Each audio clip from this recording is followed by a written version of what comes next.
Buenos días. De nuevo retomamos el Congreso de Urbanismo Productivo y lo hacemos iniciando la primera sesión, que está centrada en el urbanismo verde y climático.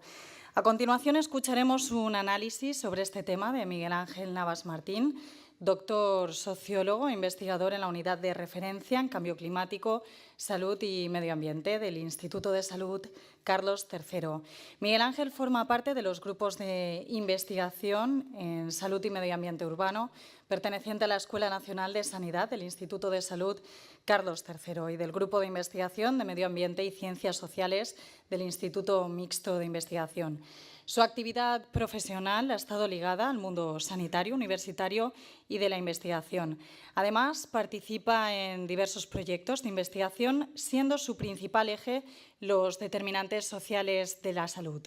Esta conferencia ha creado mucha expectativa y en ella nos hablará sobre la ciudad, la salud y las altas temperaturas y cómo el diseño de las urbes se ve afectado por estas variables. Inicia ahora.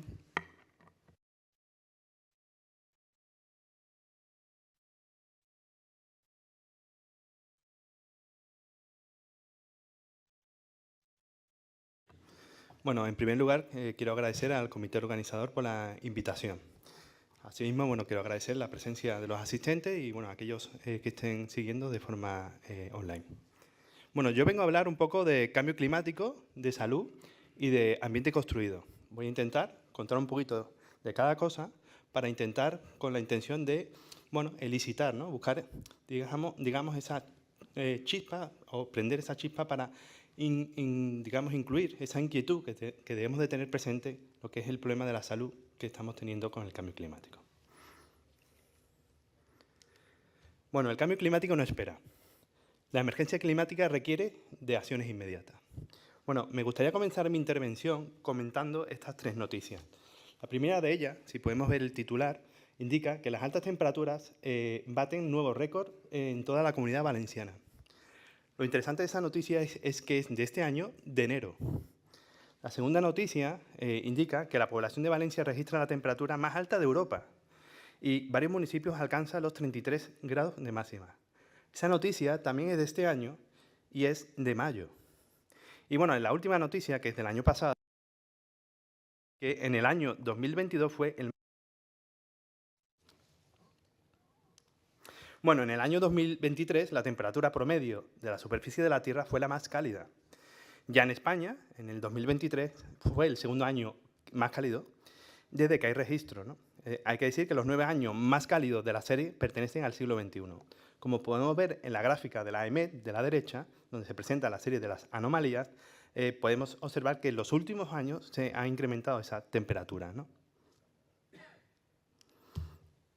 según el último informe de síntesis del informe de evaluación del IPCC, algunos de los efectos del calentamiento global a nivel de confianza media son el aumento de sequías, el aumento de riesgo de incendios, el aumento de las inundaciones, que es probable el aumento de lluvias intensas, muy probable el retroceso de los glaciares y la subida del nivel del mar.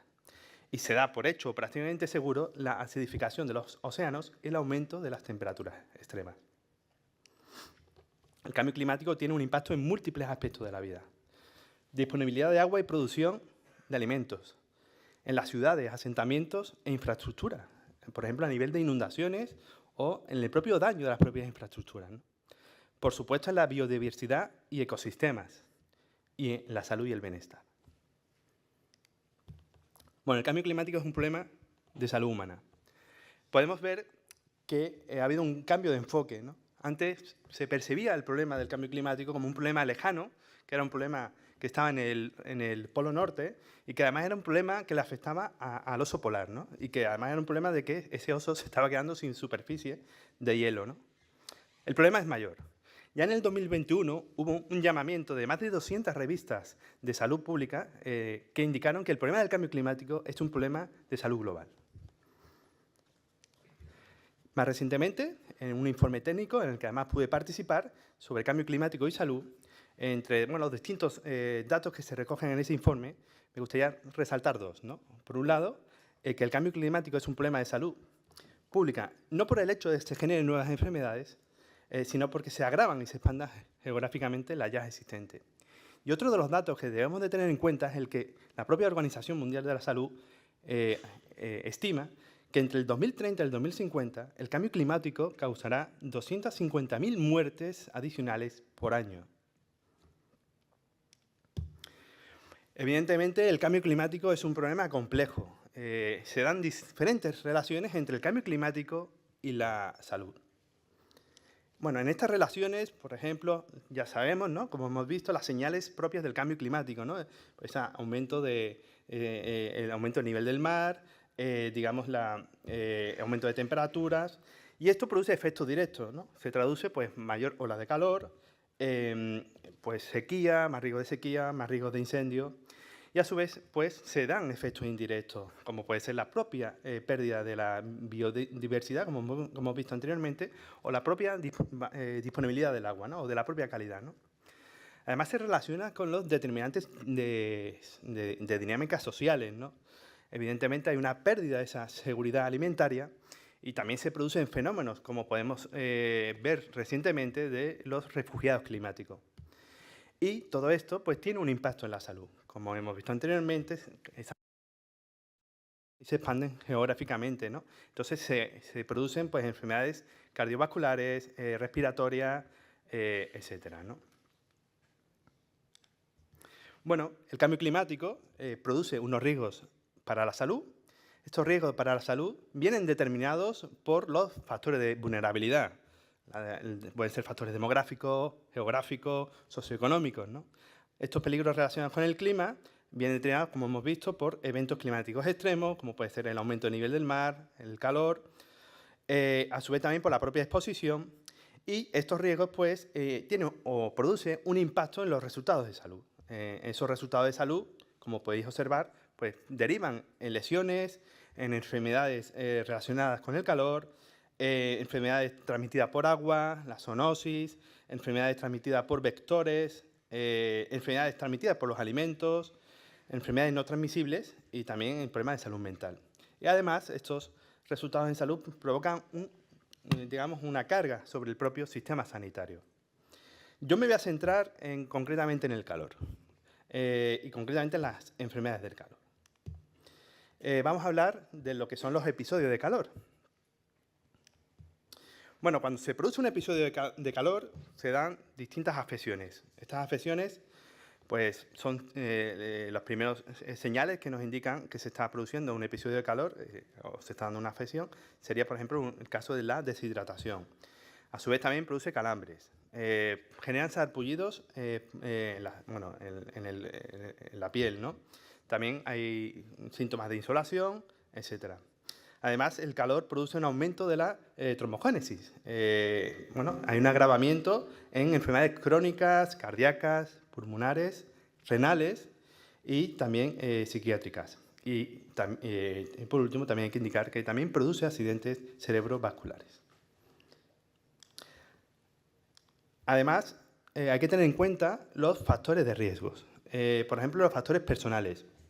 Sabemos que uno de los colectivos más vulnerables son las personas mayores. Las personas mayores tienen, digamos, menos capacidad de termorregulación. Con el paso de los años, pues van perdiendo esa capacidad. Pasa lo contrario con los jóvenes, es decir, los más pequeños. Los más pequeños están todavía avanzando en ese sistema y también, pues, son vulnerables en ese sentido, porque todavía se están desarrollando, ¿no? También las mujeres embarazadas.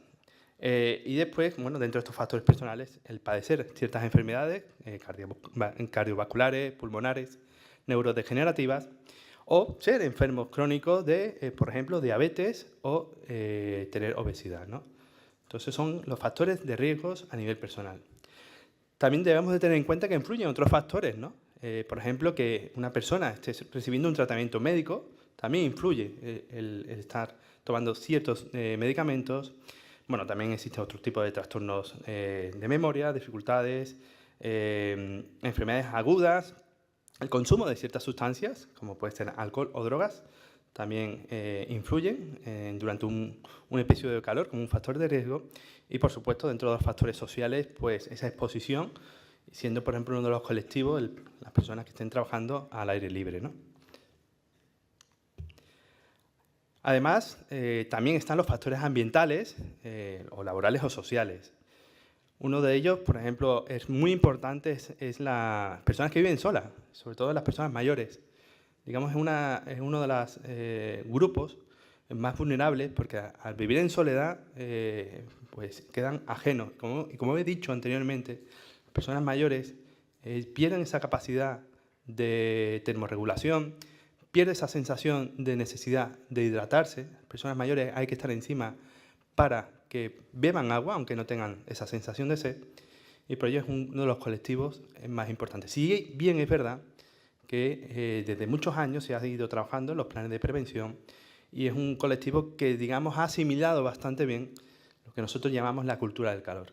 Y es habitual ver esas personas mayores, cuando salen, pues suelen cubrirse o bien con un sombrero, con una gorra, suelen llevar una botella de agua en la mano, y creo que es un colectivo que en ese sentido sí que ha mejorado en el proceso de adaptación al calor.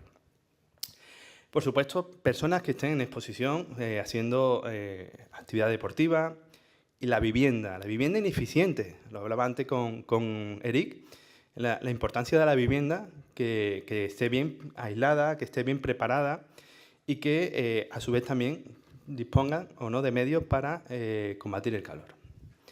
La contaminación es un elemento también importante a tener en cuenta. Los ambientes urbanizados. Sabemos que las ciudades son más vulnerables al calor, pero bueno, afecta, sobre todo con el fenómeno de islas de calor urbana. Bueno, dentro de otros factores ambientales, laborales o sociales, tenemos que tener en cuenta también que influye la estructura demográfica, de cómo está definida esa pirámide poblacional en la ciudad, si tienen o cuentan con sistemas de alerta, es importante, el clima local, eso porque evidentemente las zonas del sur de España, por ejemplo, o el sur de Europa, son zonas que ya están más habituadas al calor y que cuando tienen un episodio de calor, pues suelen combatirla mucho mejor que a lo mejor en otras ciudades que no están más habituadas a esas altas temperaturas, en que realmente no saben de momento combatir esas altas temperaturas, ¿no? Y por supuesto tener un buen sistema de salud. Bueno, en esta tabla de la AEMET podemos ver, bueno, es una relación entre la humedad relativa con la temperatura del aire en grados Celsius. Bueno, según esta tabla nos indica que hay que tener cautela cuando hay una temperatura entre 27 y 32 grados, que ya a partir de los 33 a 40 debemos tener ya una cautela o una precaución más extrema. Ya se pueden producir episodios de insolación, o en el peor de las consecuencias, golpe de calor, y ya a partir de entre 41 a 53 grados ya es una situación de peligro. Y bueno, ya a partir de 54 hacia adelante sería una situación ya de peligro extremo. Bueno, llegado a este punto, me gustaría compartir, o me gustaría plantear, ¿no?, la siguiente reflexión, ¿no? Quería saber un poco cuál creéis vosotros y vosotras que es la peor consecuencia que tiene este impacto del calor en la población humana. Es decir, pensar, ¿cuál es la peor consecuencia? Pues la peor consecuencia que tiene el calor en la población humana es el aumento de la mortalidad. Bueno, uno de los indicadores que utilizamos para medir la vulnerabilidad al calor de una población es la temperatura de mínima mortalidad. La temperatura de mínima mortalidad es el valor de temperatura a la cual la tasa de mortalidad es más baja. Digamos que es la temperatura en la que se producen menos fallecidos. Y por tanto podemos decir que sería la temperatura óptima. Si pudiéramos representar de forma gráfica esta relación de mortalidad con temperatura, tendríamos una gráfica como la que estamos viendo, en el que tenemos por un lado la mortalidad diaria por causas naturales y por otro lado tendríamos la temperatura máxima diaria.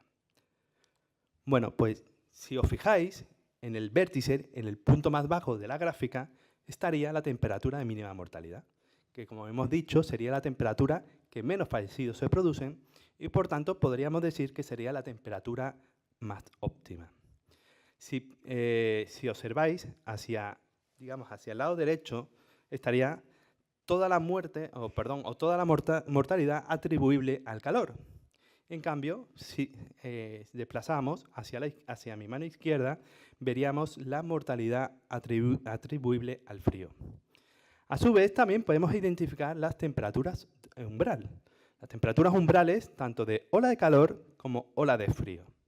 La temperatura de umbral es la temperatura de disparo, digamos que es la temperatura que aumenta de forma significativa la mortalidad. Esta gráfica es muy interesante porque podemos observar, por ejemplo, si os dais cuenta, que mueren más gente por frío, pero en cambio la mortalidad es mucho más letal cuando hay una ola de calor. Como podemos ver, aumenta de forma letal esa mortalidad. Bueno, una vez que he presentado lo que es el concepto de temperatura umbral, quería aprovechar, estando en este evento, compartir uno de los resultados recientes que hemos hecho en el grupo de investigación. Hemos hecho un trabajo de determinación de temperaturas umbrales, que además este trabajo es la base científica para los actuales planes de prevención de temperaturas de alta temperatura del Ministerio. Simplemente quería mostrar una pincelada, porque podéis consultar el informe, que está en todas las provincias. La principal novedad es que hemos calculado las temperaturas umbrales por zonas isoclimáticas. Antes trabajábamos a nivel de provincia y ahora hemos, digamos, bajado el zoom para tener con mayor precisión por diferentes zonas isoclimáticas. En este caso, pongo el ejemplo de Valencia, en el que podemos identificar 4 zonas isoclimáticas, en las que podemos ver que hay diferentes temperaturas umbrales. Entonces, por ejemplo, podemos ver que la temperatura del litoral de Valencia está en 33,5 y, en cambio, por ejemplo, la temperatura de interior norte, la temperatura de disparo, la temperatura umbral de ola de calor es de 36,1. Bueno, ¿cómo se puede combatir el cambio climático? Bueno, sin entrar en muchos detalles y sin profundizar mucho, básicamente con 2 estrategias, las que ya todos conocemos: las estrategias de mitigación y las estrategias de adaptación. Bueno, las estrategias de mitigación son aquellas acciones para reducir y limitar los gases de efecto, las emisiones de los gases de efecto invernadero.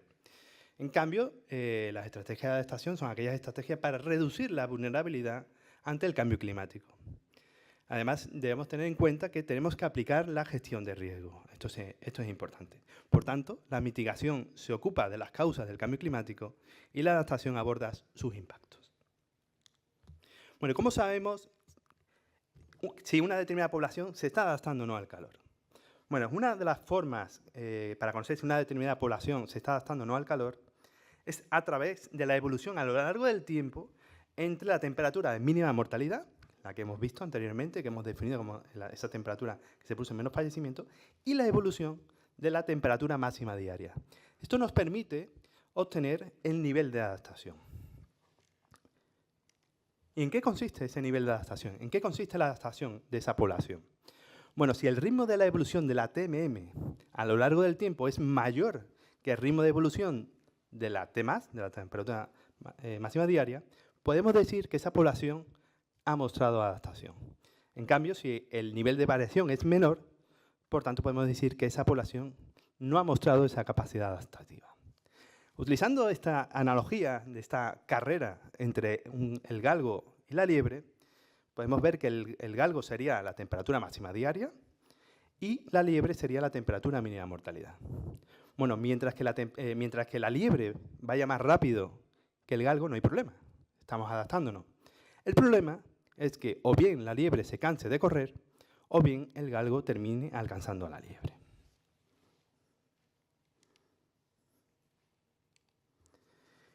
Bueno, a continuación voy a dar un par de datos, tampoco quiero extenderme mucho, sobre algunos estudios que hemos obtenido sobre la adaptación poblacional al calor. Podemos decir que la población española ha mostrado adaptación al calor. En este estudio, en el que tenemos publicado, si vemos que a nivel global de las temperaturas máximas diarias en España han subido a un ritmo de 0,41 grados década, y que mientras que la temperatura mínima de mortalidad lo ha hecho a un ritmo de 0,64, como hemos dicho anteriormente, mientras que el ritmo de variación de la TMM sea mayor que el ritmo de variación de la Tmax, podemos decir que ha habido adaptación. Pero claro, el problema es que a nivel general se está adaptando la población española, pero el problema es que no todas las provincias se están adaptando por igual. Si hacemos el análisis por provincias, podemos observar en esta gráfica en la que hemos sombreado, digamos, la zona, digamos, de adaptación y en la que podemos ver aquellas provincias que sí han mostrado esa capacidad adaptativa. He señalado en un recuadro la provincia de Valencia. Y en este caso podemos observar que sí que se ha adaptado, pero si podéis ver esa gráfica, está ahí al límite y posiblemente en los escenarios futuros puede ser que esa capacidad se pierda, ¿no? Bueno, quería añadir otro estudio más, porque no quería incluir muchos más, tampoco quería abrumar con tantos datos. Hemos hecho estudios a nivel de territorio, hemos hecho estudios también a diferencia por grupo de edades, pero bueno, quería añadir en este debate la perspectiva de género. Es un estudio bastante interesante en el que, bueno, a nivel global, en este caso calculamos las temperaturas máximas diarias, subieron a un ritmo de 0,34 y, en cambio, los hombres subió, el ritmo de variación de la TMM fue de 0,39 y de las mujeres 0,53.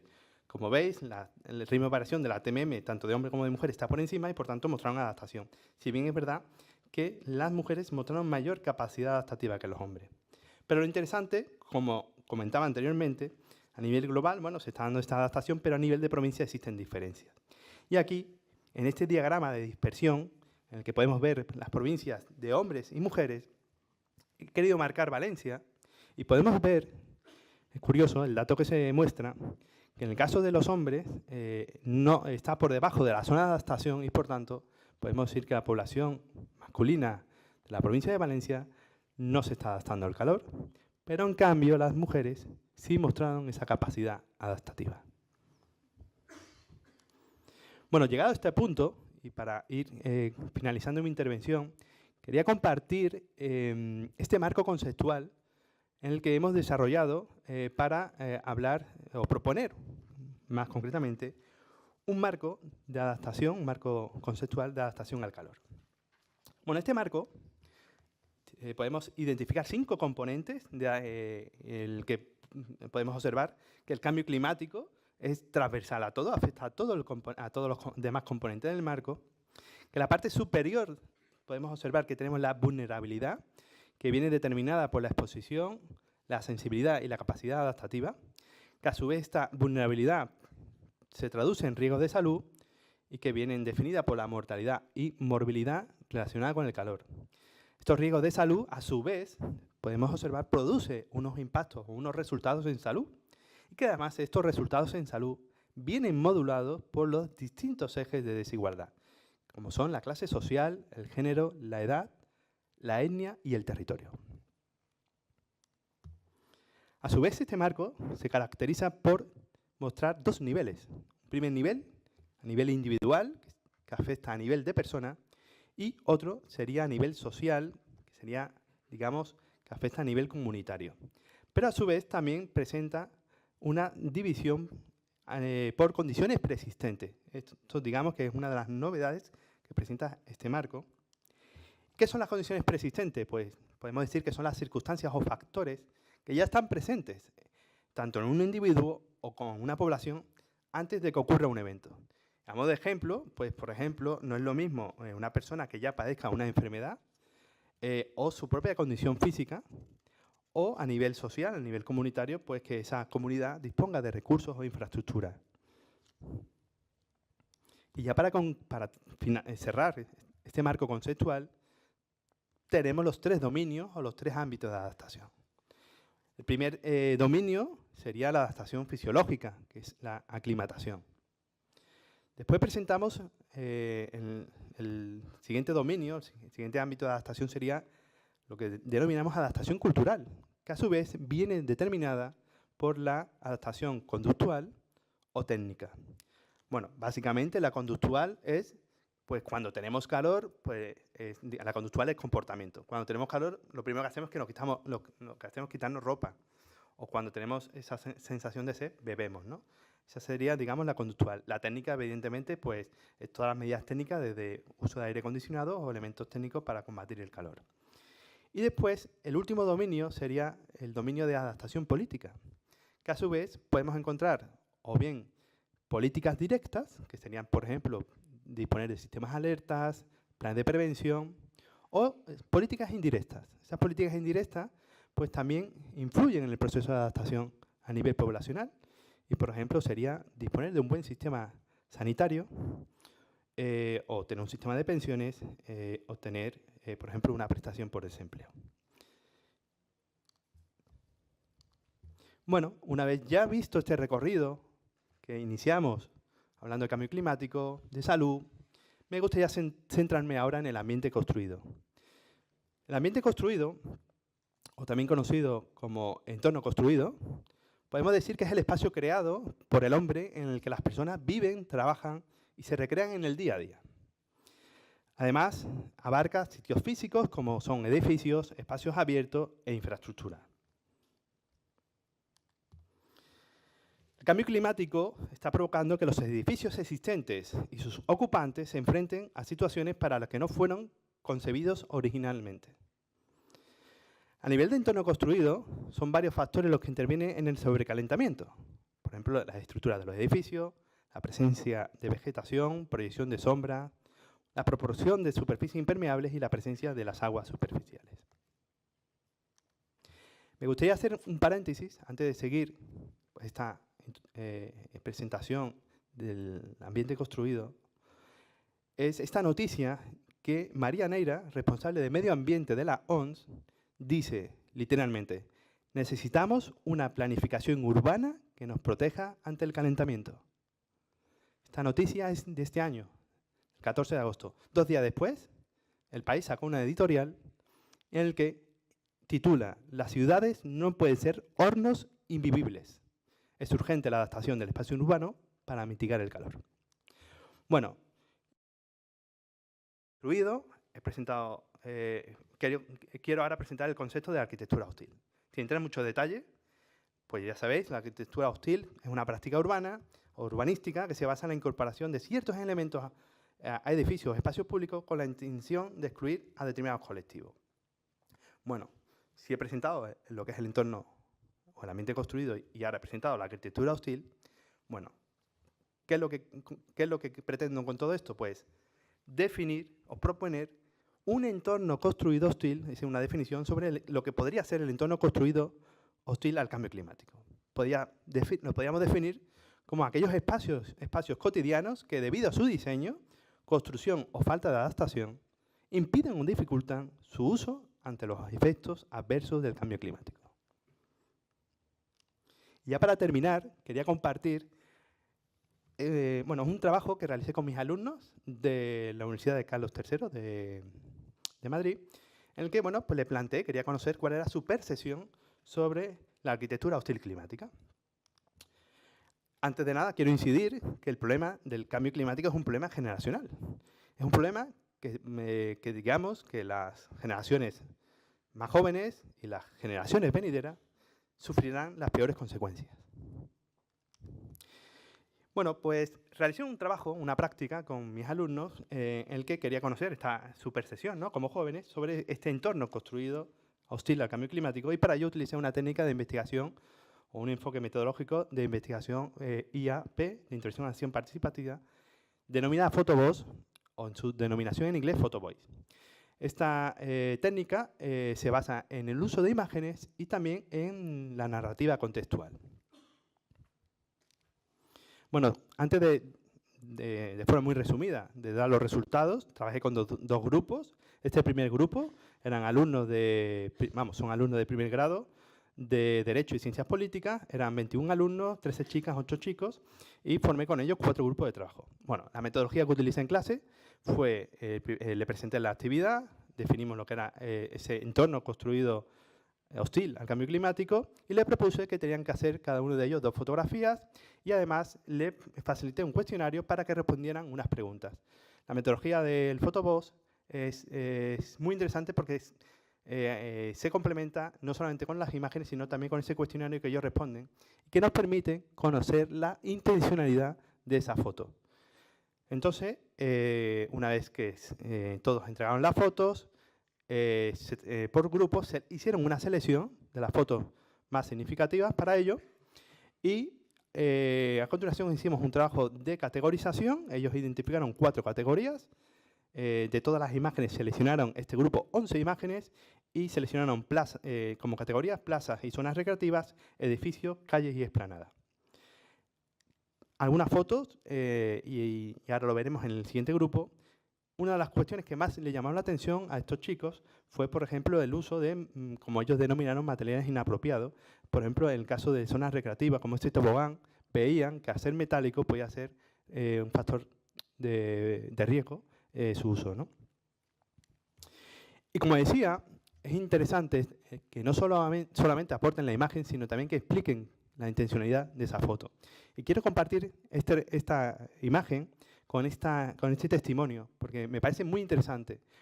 Cuando vimos la imagen en clase, bueno, veíamos una plaza en la que había sombra y bueno, pues no sabíamos mucho más.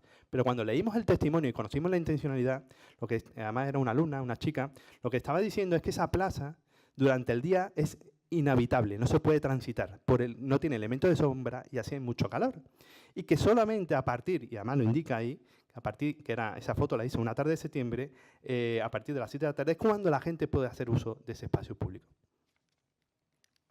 Y bueno, por concluir con los resultados y el trabajo que hice con estos alumnos, decir que esta técnica de investigación, este enfoque metodológico, como he dicho, de intervención acción participativa, también busca empoderar. Y una de las cuestiones que también se trabajó es que ellos mismos, una vez que habían identificado el problema, pues de hecho, digamos, identificaron como problemática la falta de elementos de sombra, falta de zonas verdes y azules y materiales inapropiados, también propusieron soluciones.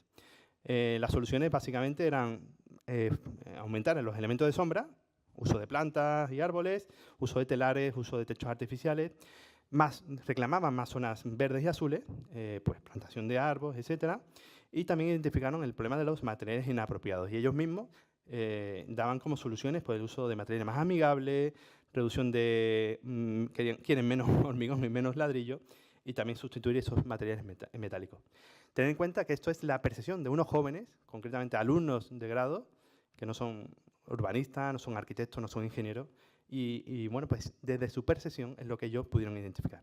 Y ya para concluir, sin extenderme mucho más, con el otro grupo, tenía 2 grupos, este grupo era un poco más numeroso, eran 37 alumnos, 25 chicas y 12 chicos, creé 8 grupos de trabajo y identificaron 14 fotos, obtuvieron 4 categorías, parques, plazas, edificios y movilidad. En esas imágenes, aquí por ejemplo, si el anterior grupo se centró más en el problema de la temperatura, del calor, aquí sí que identificaron uno de los problemas en el tema de las inundaciones. Pensar que son alumnos universitarios que suelen utilizar transporte público para acudir a las clases. Entonces, uno de los problemas que veían es que en el caso de algún episodio de lluvia intensa, pues tenían problemas o dificultades para desplazarse. Entonces, fue una de las cuestiones que ellos identificaron. Curiosamente, también coinciden con el otro grupo, con el resto del grupo, del resto de compañeros y compañeras, identificar cómo los elementos como los toboganes lo veían como una amenaza. Y en la foto vemos que es digamos, una zona abierta, pero que carece de sombra, ¿no? Entonces, digamos que esos son los elementos que ellos identificaron.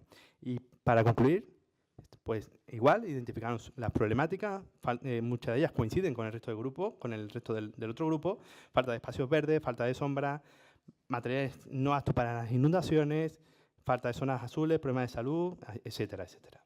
Y dentro de esas soluciones que ellos propusieron, pues incorporar césped en áreas de juego, promover plantación y conservación de árboles, instalar arbolado, colocar toldos, introducir espacios techados, es decir, le da mucha importancia a la sombra, ampliar sombras, optimizar el diseño de edificios, desarrollar sistemas de alcantarillado eficientes, bueno, por todo el problema de las inundaciones, implementación de soluciones contra las inundaciones, volviendo al mismo problemática, y crear fuentes de aguas en áreas públicas. Y con todo esto, termino mi intervención. Muchas gracias.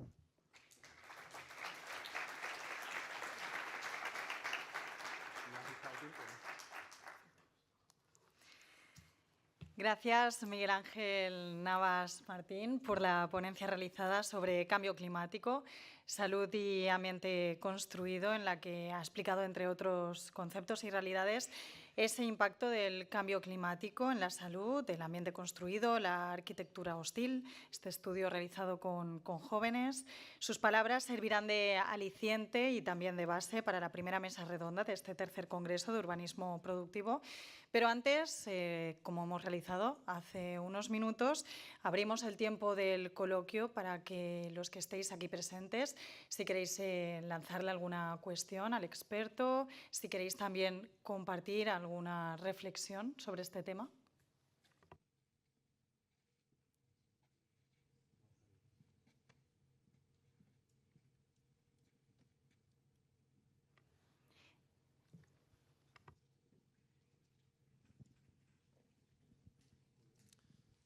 Muchas gracias por la...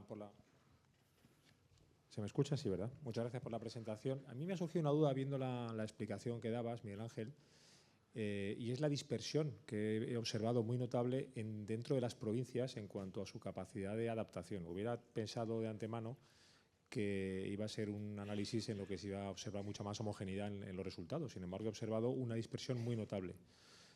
¿Crees que obedece al urbanismo desarrollado en estas ciudades, ya que he observado que las que mejor se adaptan son ciudades en el sur o provincias en el sur de España y por lo tanto tienen ya una experiencia en esa capacidad de adaptar su urbanismo para que sea más hostil, en este caso, al incremento de temperatura? Muchas gracias por la apreciación. Bueno, evidentemente hay diferencias climáticas, socioeconómicas y, digamos, geográficas. Esas diferencias son patentes. Y por focalizar, digamos, la respuesta, evidentemente esa cultura, como decía, esa cultura del calor, se da más en la zona del sur. Y simplemente tenemos que ver los edificios, cómo utilizan, sobre todo, la cal para utilizar elementos blancos, con respecto a la diferencia, por ejemplo, en las viviendas del norte, que a lo mejor utilizan elementos como elementos oscuros, piedras más oscuras, que sí que en su origen están enfocadas más para pasar menos frío, pero claro, el problema es que ahora mismo están teniendo episodios de calor. Entonces, evidentemente, a nivel de construcción, sabemos que la vivienda actúa como elemento protector, es un factor importante, y, y no solamente el diseño, por eso presentaba el concepto de ambiente construido, que es una terminología más sociológica, pero que digamos que se conoce más como entorno construido, pues también interfieren los diseños de esos espacios, ¿no? Que al final es donde se desarrolla, donde se desarrolla la vida cotidiana, ¿no? Entonces, efectivamente, sí se aprecian esas diferencias y por ello es importante hacer estudios más locales y bajando más el zoom, porque si en una misma ciudad vemos diferencias a nivel de barrio, desde el punto de vista de mortalidad, sabemos que hay una gran diferencia de mortalidad. No es lo mismo vivir en una zona con parques, con zonas con puntos de agua, que a lo mejor en una zona con mayor contaminación o con una calidad de los edificios que sea más ineficiente y por tanto afectan. Entonces, todas las políticas que se destinen, por eso hablaba de la adaptación política, que sean directas, por ejemplo, una de las más importantes es la rehabilitación. La rehabilitación, en uno de los estudios que hemos realizado, vimos que, haciendo un estudio diferenciando entre territorios urbanos y rurales, vimos que se asociaba la concesión de número de licencias de rehabilitación. Entonces sabemos que la rehabilitación es un elemento que hay que fomentar y que, bueno, ya sabéis que el parque de vivienda actual, a raíz de la normativa del Código Técnico, gran parte del parque de vivienda son viviendas antiguas, anteriores a esa normativa. Por tanto, de hecho, ahí se está haciendo una gran labor a través de la ARS para fomentar esa rehabilitación. Entonces, bueno, no sé si he podido responder a grandes rasgos, pero van en esa línea. Así que nada, muchas gracias.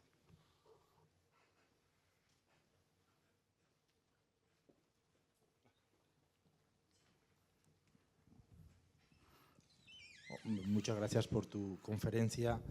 Yo quería comentar, con respecto has trabajado lo que son los espacios públicos, ¿no?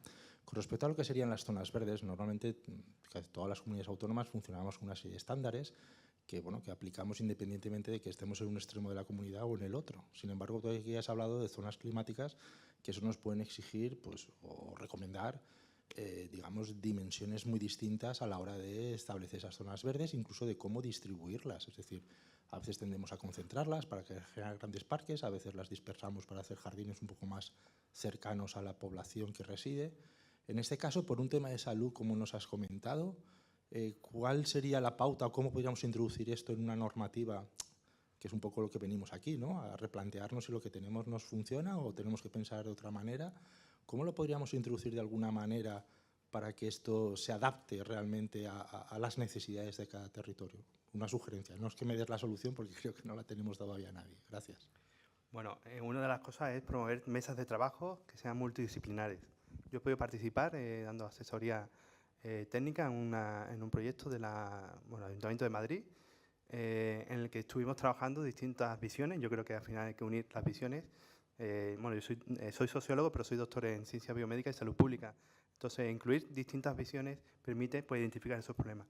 Y unido al discurso, evidentemente yo hablo de forma generalista, pero si tuviera que hablar de forma individual, podemos decir que ya sabemos el impacto que tiene en el bienestar en las personas el tener, por ejemplo, simplemente el tener una zona verde cerca. Yo me voy a centrar simplemente recientemente un artículo que me tocó revisar, hablaba de que el problema de las personas mayores era un estudio en Australia. En Australia tiene un problema, digamos, son los que están más avanzados en el problema del calor, porque están sufriendo episodios de calor. Hablaban del impacto que habían tenido del aumento del precio del agua, es decir, por relacionar un poco las políticas, habían subido el precio del agua, eso provocó que determinadas personas, sobre todo personas mayores, tuvieron que reducir el riego de sus zonas, digamos, verdes que tenían en casa y se quedaron sin esas zonas verdes. Eso provocó que esas personas que salían y hacían esa vida día a día se quedaran recluidas en su casa. Y esto terminó provocando esa soledad no deseada. Y que además, durante un episodio de calor, esas personas, pues, porque no beben, pues, no se hidratan bien, al final sufren consecuencias como, por ejemplo, problemas de visión, de desorientación, y termina provocando una caída. Esa caída sabemos que tiene una carga, al final termina afectando en el sistema sanitario, pero que tiene un problema que se agrava. Esa patología, esa persona termina encamada y finalmente, desgraciadamente, termina falleciendo. Entonces, simplemente con esta reflexión, desde lo que podía afectar por haber utilizado una política más restrictiva de uso, por ejemplo, del agua, provocó que ciertas personas no pudieran regar sus plantas o sus jardines particulares. Entonces, bueno, quería compartir esta reflexión también en esta mesa.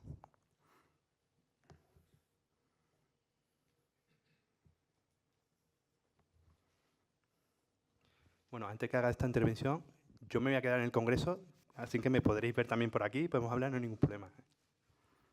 Hola, ¿qué hay? Buenos días. Lo primero, bueno, agradecer la ponencia, ha sido tremendamente interesante.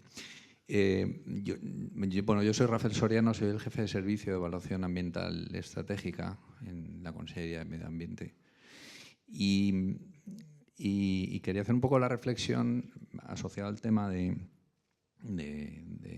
las consideraciones que hemos hecho y de cambio climático en general, porque, bueno, por lo menos en los instrumentos que afectan a nivel de planeamiento, a nivel de ordenación estructural, que es lo que nosotros fundamentalmente tratamos, y desde el punto de vista de la evaluación ambiental, como factores a incorporar en la evaluación ambiental y a tener en cuenta, por supuesto, está la salud de las personas y, por supuestísimo, está la consideración del cambio climático, y legalmente está establecido así, tanto en la Ley de Evaluación Ambiental estatal como en la LOTUB, o en el texto refundido de la LOTUB.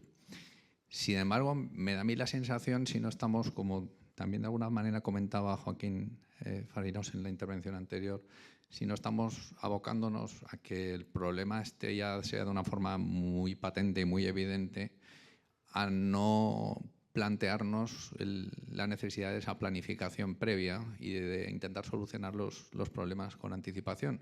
Porque, por ejemplo, y yo hablo de nuestra experiencia, y no lo hago con ánimo de crítica, sino lo digo porque cada uno de los intervinientes, me refiero en el procedimiento, pues tiene sus circunstancias, sus complejidades, sus problemas, pero sí que es verdad que lo que nosotros vemos es que tanto a nivel de promotor de un plan concreto, como a nivel de las administraciones que tienen que informar en determinadas cuestiones relacionadas con la salud humana o relacionadas con el propio cambio climático, ni en las propuestas suele estar desarrollado esta problemática que nos estás planteando y que nos permitiría a nosotros realizar o profundizar en la evaluación ambiental.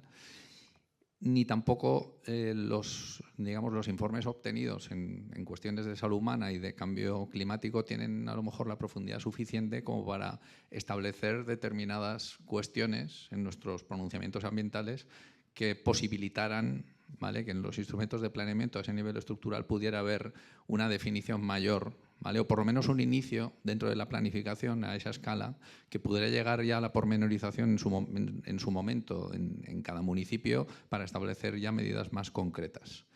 Entonces, ya digo, eso es una sensación que tenemos y también es un riesgo porque podría pasar lo que antes también comentaba o le entendí también a Joaquín, es decir, que el problema ya nos atropelle y no tenga solución. Entonces, no sé, un poco la experiencia también de qué manera, ya digo, sin un ánimo de crítica a los distintos actores, cada uno tenemos nuestras circunstancias y también nosotros las tenemos, pero sí que es verdad que lo que pasa al final es que en nuestros propios instrumentos de evaluación nos cuesta muchas veces incorporar a esa escala criterios de salud humana, cuestiones asociadas a cambio climático, a pesar de que tenemos claro que tenemos que hacerlo. Pues muchas gracias por compartir esta reflexión. Yo simplemente quería añadir dos cuestiones. Evidentemente, el problema es, aunque ya se pararan y ya se dejaran de seguir haciendo emisiones, el efecto ya es irreversible. Es decir, por utilizar una analogía, es como si nos saltamos de un avión sin paracaídas y estamos creando o preparando ese paracaídas antes de tocar el suelo. Entonces, aparte de esa gravedad, porque evidentemente lo que no podemos es cambiar la temperatura ambiente, pero sí podemos aplicar medidas de adaptación. Y uniendo al discurso y suscribiendo sus palabras, que me ha parecido interesante, yo creo que el mensaje hay que pensar en global, como se suele decir, pero actuar en local. Y yo creo que al final las medidas locales, trabajar en esa base, pueden contribuir a ese proceso. Y después es importante, yo me he centrado porque mi especialidad es el calor y concretamente la adaptación, pero sí que debemos de enfrentarnos a través de planes integrales. Porque el problema, por ejemplo, en el calor, afectan otros factores. La contaminación, los incendios. Entonces, digamos, hay otros factores que inciden y, por tanto, hay que estar preparado para afrontar todos los problemas que se nos vienen encima. Entonces, yo creo, y por dar un mensaje, hay que trabajar con equipos multidisciplinares, incluir, como bien ha dicho, el problema de la salud, el urbanismo, el diseño, y hacer trabajos a nivel local. Y dando soluciones locales, pues por lo menos podemos ayudar, digamos, a la base. Y después, pues eso tendrá su impacto, digamos, yo creo que el movimiento hay que hacerlo, a diferencia de, como decía el anterior interviniente, desde abajo hacia arriba.